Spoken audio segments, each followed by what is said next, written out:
seperti dugaannya Datuk Maringgi, Pak Baginda Sulaiman itu belum punya uang untuk melunasi hutangnya. Nah akhirnya Datuk Maringgi ini memberikanlah 2 syarat. Yang pertama, nikahi dia dengan anaknya Siti Nurbaya, maka hutangnya lunas. Nah yang kedua, kalau dia nggak bisa bayar maka akan dilaporin ke pihak berwajib dan Baginda Sulaiman ini akan dipenjara katanya.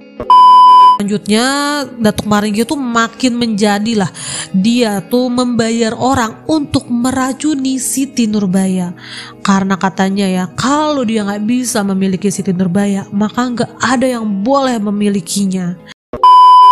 Assalamualaikum warahmatullahi wabarakatuh. Hai guys, balik lagi di video Nami Kids ya. Malam ini kita akan bercerita mengenai legenda Nusantara lagi nih. Kali ini berasal dari Sumatera Barat. Udah tahukah kisah apa? Bukan Malin Kundang ya, tapi Siti Nurbaya. Buat tahu kisah lengkapnya, yuk kita rangkum bareng isi Google.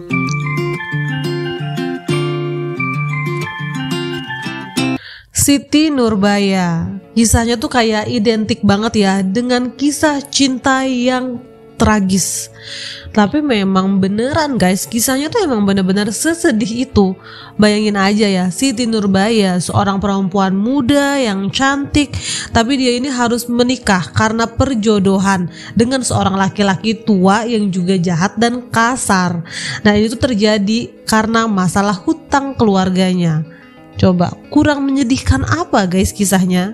Nah kisah Siti Nurbaya juga diangkat menjadi novel ya oleh Marah Rusli pada tahun 1922. Nah buat kalian yang kayaknya belum pernah dengar cerita Siti Nurbaya secara lengkap, ya ngumpul sini biar aku yang ceritain.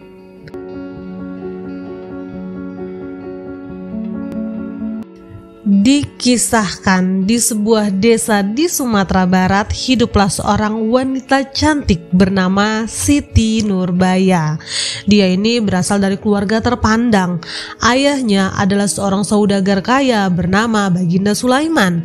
Nah Siti Nurbaya ini punya seorang teman tetangganya juga namanya Samsul Bahri. Nah Samsul Bahri ini adalah anak tunggal dari Sultan Mahmud Syah yang juga merupakan keluarga terpandang di wilayah Minang. Nah Samsul Bahri dan Siti Nurbaya ini kayak menjalin hubungan atau pacaran gitu ya. Sampai satu ketika Samsul Bahri itu harus pergi ke Batavia atau Jakarta ya kalau sekarang untuk melanjutkan sekolahnya. Nah mau gak mau, suka gak suka, akhirnya Samsul Bahri dan Siti Nurbaya ini harus berpisah lah ya. Tapi mereka itu kayak masih menjalin komunikasi lah, ibaratnya LDR-an gitu ya. Berjalannya waktu, usahanya Baginda Sulaiman atau ayahnya Siti Nurbaya ini berkembang dengan sangat pesat. Nah diam-diam ternyata ada pihak yang kayak nggak suka lah ngelihat usahanya Baginda Sulaiman itu kayak maju. Dia adalah Datuk Maranggi, bukan sate Maranggi ya guys. Kok jadi ingat makanan ya. Jadi Datuk Maringgi ini adalah seorang saudagar kaya juga di wilayah Minang. Tapi dia itu memang terkenal sifatnya itu jahat, kikir, pelit, dan suka main perempuan. Istrinya tuh kayak banyak, suka kawin cerai gitu. Nah Datuk Maranggi ini memang kayak gak suka lah sama Baginda Sulaiman. Pertama karena usahanya Baginda Sulaiman tuh kayak lebih maju lah daripada dia.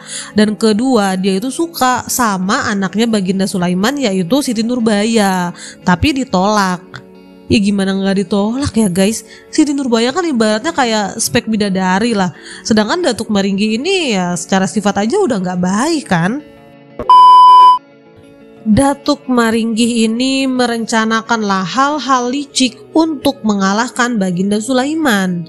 Dia tuh kayak nyuruh orang buat membakar tokonya atau propertinya Baginda Sulaiman. Nah selanjutnya Datuk Maringgi juga kayak nyuruh orang buat merusak kebun kelapanya Baginda Sulaiman, bahkan sampai nggak bisa berbuah lagi. Akhirnya Baginda Sulaiman ini pun bangkrut guys. Nah di situ mulailah Datuk Maringgi itu menjalankan rencananya ya. Dia tuh kayak minjemin modal ke Datuk Sulaiman. Tapi memang temponya itu singkat guys, 3 bulan aja harus udah dilunasi. Tapi karena memang Baginda Sulaiman tuh lagi butuh banget, udah kepepet, disetujui juga lah. Dan masuklah Baginda Sulaiman ke jebakannya Datuk Maringgi.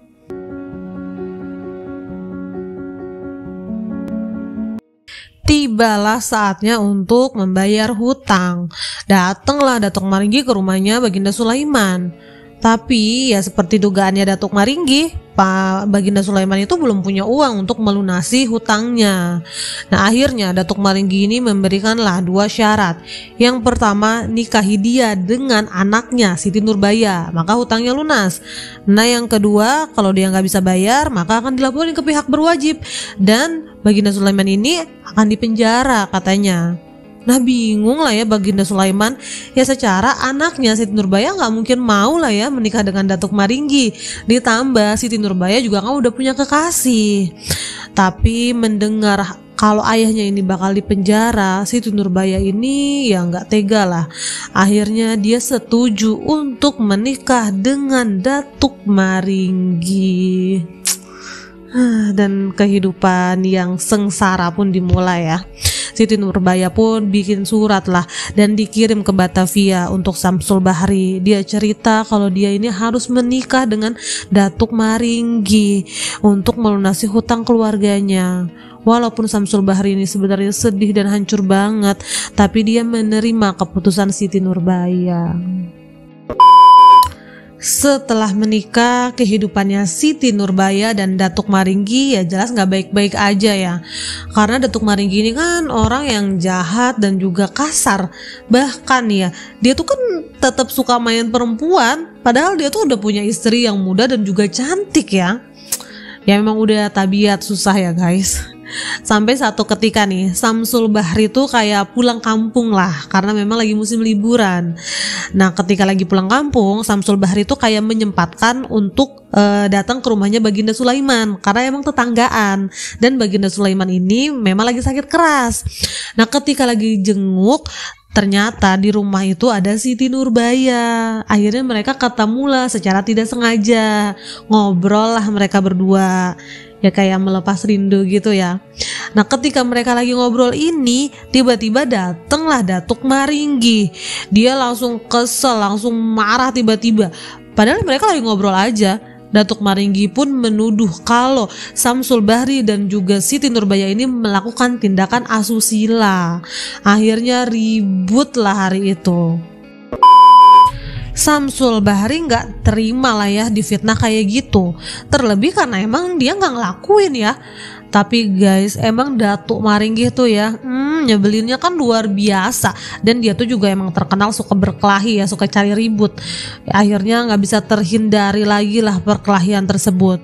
Mendengar ribut-ribut di rumahnya, Baginda Sulaiman ini keluarlah, dan karena emang dia lagi sakit parah ya guys, Baginda Sulaiman ini akhirnya jatuhlah dari tangga hingga akhirnya dia pun meninggal dunia.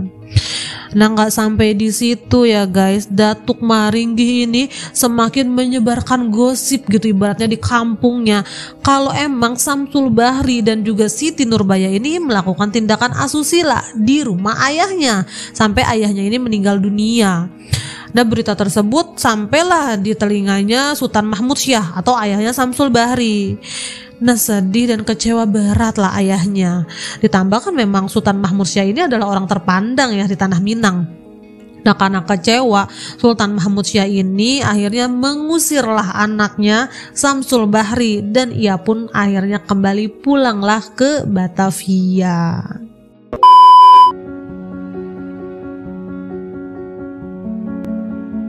Setelah ayahnya ini meninggal, Siti Nurbaya tuh kayak ngerasa nggak ada lagi lah alasan buat dia tuh tetap nikah sama Datuk Maringgi.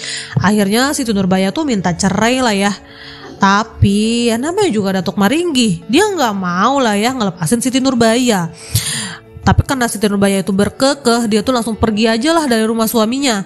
Dan Siti Nurbaya tuh berniat buat pergi ke Batavia untuk menyusul Samsul Bahri. Nah mendengar hal tersebut, Datuk Maringgi makin marah guys. Akhirnya dia tuh merencanakan hal jahat lah untuk Siti Nurbaya. Dia tuh kayak memfitnah kalau Siti Nurbaya ini mencuri perhiasannya. Tapi setelah memang diselidiki oleh pihak yang berwajib, hal tersebut tuh nggak terbukti. Ya karena emang Siti Nurbaya nggak ngelakuin kan ya. Nah selanjutnya Datuk Maringgi tuh makin menjadilah, dia tuh membayar orang untuk meracuni Siti Nurbaya. Karena katanya ya, kalau dia nggak bisa memiliki Siti Nurbaya, maka nggak ada yang boleh memilikinya. Dan kali ini berhasil dong guys, Siti Nurbaya pun tewas karena diracun. Ya ampun. Mendapat kabar kalau Siti Nurbaya ini telah meninggal karena diracun, Samsul Bahri ini kayak langsung bener-bener hancur gitu ya. Dia tuh sampai ngerasa udah gak ada tujuan lagi untuk hidupnya. Bener-bener sedihnya tuh udah level dewa banget ya guys. Nah Samsul Bahri ini akhirnya memutuskan untuk mengakhiri hidupnya sendiri. Tapi beruntungnya hal tersebut tuh bisa digagalkan gitu ya sama temennya Samsul Bahri. Akhirnya untuk mengalihkan kesedihannya Samsul Bahri yang emang kayak luar biasa, kayak hidupnya tuh udah gak bersemangat gitu ya Samsul Bahri, temennya tuh ngajak Samsul Bahri buat jadi tentara atau serdadunya company ketika itu ya. Ya Samsul Bahri akhirnya setuju lah, karena daripada dia hidup sedih terus gitu kan. Tapi guys, berita yang beredar gitu ya di kampung halamannya Samsul Bahri dan sampai ke telinga ayah dan ibunya kalau Samsul Bahri ini sudah meninggal dunia karena bunuh diri. Bertahun-tahun berlalu Samsul Bahri ya, dia tuh udah bener-bener jadi serdadunya company. Bahkan dia itu sudah berpangkat letnan. Nah selama di tentara Hindia Belanda, Samsul Bahri itu lebih dikenal dengan nama Letnan Mas. Sampai satu ketika nih terjadi sebuah pemberontakan di Sumatera Barat dan Letnan Mas ini ditugaskan untuk memberantas pemberontakan tersebut. Nah Letnan Mas nih awalnya bingung lah ya, kayak berarti kan gue harus pulang kampung ya, sedangkan dia tuh kayak punya pengalaman atau memori yang gak baik lah ya di kampung halamannya ini. Tapi akhirnya Samsul Bahri atau Letnan Mas ini beneran pergilah ke Padang untuk melakukan tugasnya. Dan ternyata nih guys, yang melakukan pemberontakan tersebut adalah atau pemimpinnya adalah Datuk Maringgi guys. Akhirnya dalam suatu pertempuran Letnan Mas ini berhasillah menumpas pemberontakan tersebut dan menembak sang ketua atau Datuk Maringgi. Datuk Maringgi akhirnya meninggal lah ya di tangan Letnan Mas. Sedangkan Letnan Mas sendiri mengalami cedera yang cukup parah karena mendapatkan sabetan pedang gitu ya di kepalanya. Akhirnya Letnan Mas ini dirawatlah di rumah sakit di Sumatera Barat. Ketika berada di rumah sakit ini, Letnan Mas tuh minta dipertemukan dengan seseorang. Katanya dia tuh udah bertahun-tahun gak ketemu dengan orang ini. Nah dateng lah ya orang yang dimaksud itu ke rumah sakit. Dan ternyata orang tersebut adalah Sultan Mahmud Syah. Nah Letnan Mas ini cerita lah ya, kalau dia ini sebenarnya adalah Samsul Bahri, anaknya yang udah bertahun-tahun gak ketemu. Nah Sultan Mahmud Syah langsung kaget lah. Dia tuh benar-benar syok ya. Kan yang dia tahu anaknya ini udah meninggal dunia karena bunuh diri. Nah Sultan Mahmud Syah itu dia sedih tapi juga seneng gitu ya, akhirnya bisa ketemu lagi sama anaknya. Akhirnya Samsul Bahri ini minta maaf lah ke ayahnya atas apa yang terjadi selama ini gitu ya. Setelah meminta maaf, Samsul Bahri pun menghembuskan nafas terakhirnya. Akhirnya dia pun meninggal dunia di rumah sakit di hadapan ayahnya. Nah setelah Samsul Bahri ini meninggal dunia, ayahnya Sultan Mahmud Syah tuh kayak terpukul banget ya. Kayak baru juga ketemu sama anaknya, dia meninggal di depan matanya pula. Akhirnya Sultan Mahmud Syah pun jadi jatuh sakit juga ya. Sampai akhirnya Sultan Mahmud Syah pun meninggal dunia. Waduh guys, jadi meninggal semua ya. Itulah tadi kisah cinta tak sampainya Siti Nurbaya dan juga Samsul Bahri. Emang nyesek banget ya guys. Tapi namanya juga hidup ya. Kadang banyak hal gitu ya yang terjadi gak sesuai dengan apa yang kita harapkan dan kita rencanakan gitu ya. Nah, terlepas dari itu semua, sebenarnya kisahnya Siti Nurbaya ini kan adalah cerita rakyat gitu ya, legenda, dan juga diangkat menjadi sebuah novel oleh Marah Rusli. Tapi ya guys, sebagian orang tuh menganggap kalau kisahnya Siti Nurbaya ini bener-bener terjadi loh. Sampai katanya di Padang tuh ada makamnya Siti Nurbaya yang dijadikan tempat wisata. Kalian yang udah pernah ke Padang, bener gak sih? Apakah itu beneran makamnya Siti Nurbaya? Coba kalian komen ya. Dan sekian kisah kita malam ini. Semoga ada manfaat yang bisa diambil dan bye-bye.